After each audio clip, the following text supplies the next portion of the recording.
Манай челленжийн энэ сарын сэдв зарлагдж байгааг хэлэхэд таатай байна. Энэ сарын сэдв бол Монгол хатан.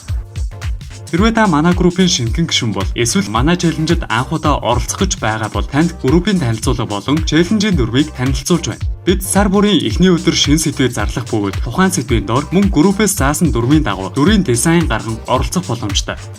Дүрийн дизайныг дүрслэх аргын хувьд дижитал арт, 3D модель, гар зураг гээд дүрслэх урлагийн бүхэл төрлөөр оролцох боломжтой. Бид шилдэг бүтээлүүдийг сонгож нэгтгэн видео хэлбэрээр зарлах бөгөөд эхний 3 байрыг шалгаруулах болно. Эхний 1 болон 2 дугаар байрыг тэмцээнийг зохион байгуулагчдын зүгээс шалгаруулах бол харин 3 дугаар байрыг лайк болон шеэрээр тодруулна. Тэмцээний шилдэгүүдийг дараа сарын эхний 7 хоногт зарлах бөгөөд ялагчид маань тэмцээнийг зохион байгуулагч Ryzen компьютерийн брендийн шагналыг бүртгэх болно. Тэмцээний дүрмийг бид тус бичлэгийн тайлбар хэсэгт хавсарган нийтэлсэн тул таныг бид дүрмтэй сайтар танилцахыг хүсэх байна.